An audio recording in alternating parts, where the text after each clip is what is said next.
orange hoodie, yellow pants, dinosaur plushie. Those are all part of my plan to become the ultimate speed cuber, because at my Rubik's Cube competition, I'm trying things that world record holders do to break world records.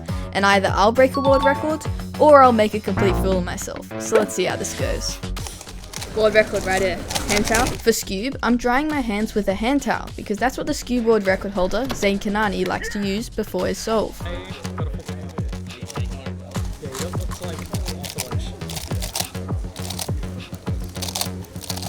It's not a world record. Whoa! Whoa! No sweat. I was actually solving quite good. Even better than the last few times I competed in Scube, even though I haven't practiced at all. But at the same time, my Scube is nothing to judge off of. It's super random. Whoa! In my team, like a bit weird, but like my hands were actually not sweaty. I reckon the hand towel actually helped. But in order to figure out whether the world record holder strats were actually useful, I needed to do more testing. And I want you to try it. I will give it a go and see if it makes a difference. And after Tymon used the towel on the first 4 solves, only to get poor times, he tried not using it on the last solve.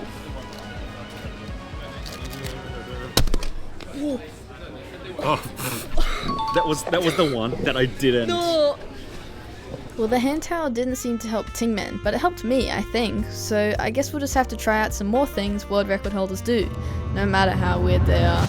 Well, next up was square 1, and I was going to be sitting on my leg like 2 times square 1 world record holder, Pilat. By sitting on one of your legs, you can sit a bit higher up in your chair, which is a game changer for some shorter people like me, so I was confident that this was going to help me out. It's working. So the first solve of leg sitting went well, but while inspecting for my second solve, I did this. I think I turned it just then. You did? Yeah, I did. DNF. I thought it was a DNF, but turns out I turned it such a small amount that it shouldn't have been a DNF.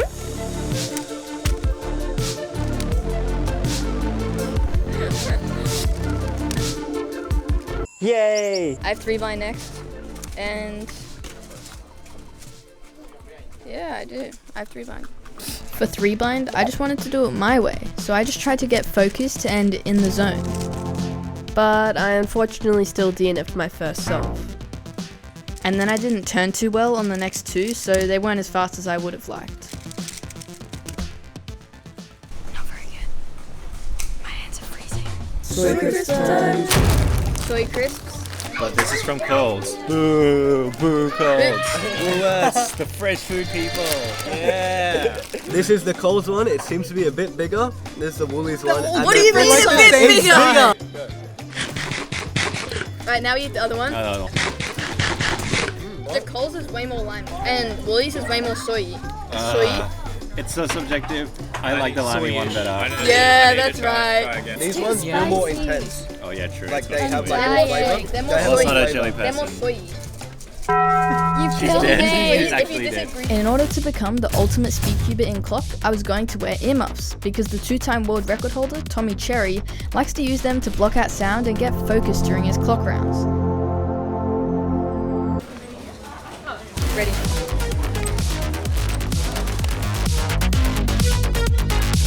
Ooh!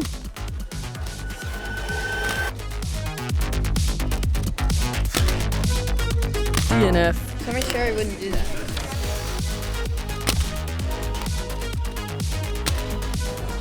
I was focused, but I was focused on doing the wrong thing. Right, for Paramix next, I need an outfit change. What are those? For Paramix, I'll be using yellow pants because of Tymon Kolasinski. You might know him for his 3x3 world records, but he has actually broken multiple Paramix world records too. I guess he's just insane.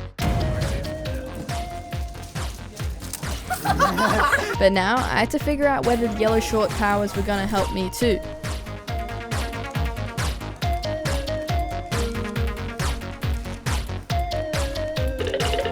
For the triangle cube, I didn't do too well, with a couple 5s, a couple 3s, and then in my race with Yibo, I just got absolutely smashed.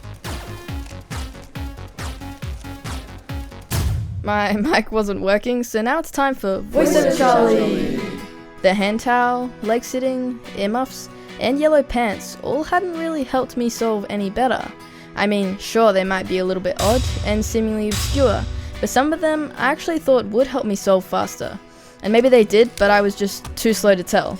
But luckily, I have some more world record holder strategies for the rest of the events. One-handed time. For one-handed, I'm wearing a mustache. A very, very real mustache. Because I want to be like Patrick Ponce. For multiple of his world record one-handed averages, he grew out his mustache. So I think there's some sort of a little something going on there. But the real mustache wasn't even sticky. Looks like I need to go looking for sticky tape now. We got the blue tack. Now I just need to do the sticking. This is how you become the ultimate speedcuber, guys.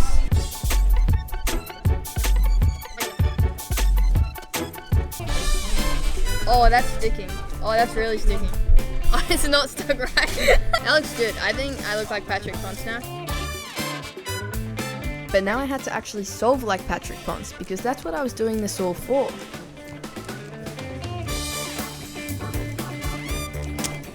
It is getting quite itchy. Mustache is not helping out, but the next 3 solves are gonna be good. I'm starting to think this whole world record holder thing, the mustache, the yellow shorts, the everything isn't particularly working that well. You might find something in the end. I might. Probably not. He's a doubter. Probably not. Mustache ping pong.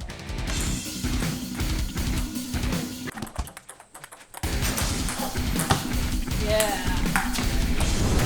And for clock round 2, I tried the earmuff strat just one more time, but it didn't go so well.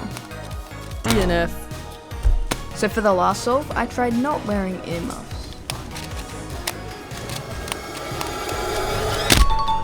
I think that scientifically that tells us nothing. That's your best of the average. Oh.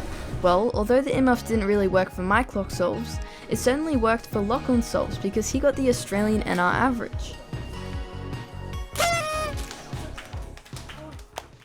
Now it's time for day 2 of the competition. Yesterday, doing world record holder things didn't go too well, but today I've got some really, really good ones that I think might work. And the first event of the day was 7x7, and undoubtedly the best 7x7 solver is Max Park, with 13 7x7 world records.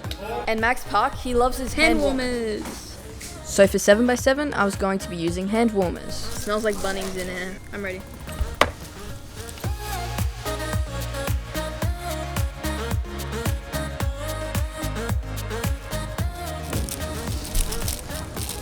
Okay, that was good, but I just realized that my thing was facing me the whole time. So I'm pretty sure it's DNF. 7x7 just then, my solve was like quite good, but I accidentally left my camera.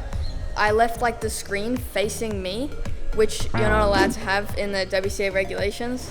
So my solve got DNF'd. So even using hand warmers like Max Park couldn't save me from my own silliness. But that's okay, because next up was 5x5, and I was going to be using an orange jacket, like Feliks Zemdegs. A little while ago, Felix often wore an orange jacket while he competed, even winning the 2013 World Championships while wearing it. So hopefully it would help me solve a little bit faster as well. I'm Felix. Ready?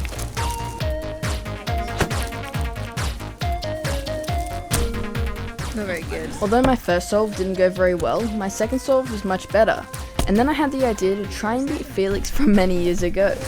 We're looking to try and beat Felix's average in 2010, 113.47. It was an OCR in 2010. And the third solve was pretty good too.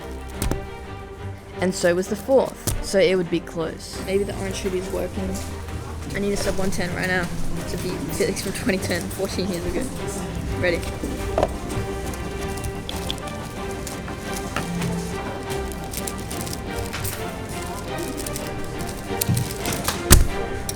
Not quite. There was some sort of something there. Some sort of something that the orange hoodie did. For 6x6, we're going Felix, orange hoodie, and Max Park hand warmers.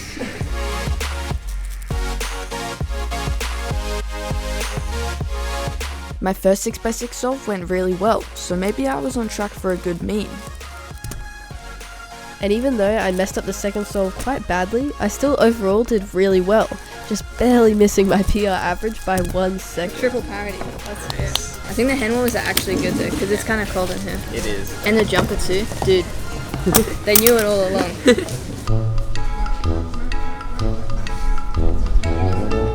For Megaminx, I would be harnessing the power of the dinosaur plushie, and that's because Leandro Martín López, I hope I said that right, for some reason just has a dinosaur plushie on his table during a bunch of his world records.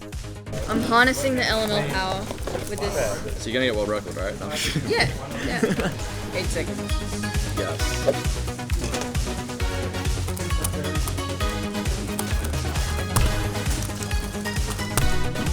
Megaminx was completely crazy and insane. No, just kidding. It was completely average. I guess just having a plushie toy sitting on your table while you solve doesn't make that big of a difference, eh? Not quite. But next was 3 blind round 2, and I was just going to do whatever suited me best, rather than just copying what works for somebody else. The venue was quite cold and my hands were quite sweaty, so I decided to use my hand warmers and a hand towel. I learnt from those faster than me and decided to implement the stuff that worked for me, and clearly this must have been the best way to go about it, because I ended up doing really well with this approach. Watch this solve.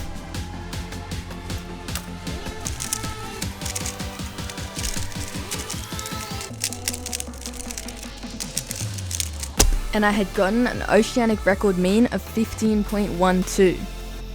Throughout all my efforts to use the strategies of world record holders, some of which were perhaps more flawed than others, I didn't solve any better than usual really. I think what I discovered is that just doing what works for you is best. And sure, you can learn things from others and try them out yourself, but ultimately what works for you is what works for you, not what works for Patrick Ponce.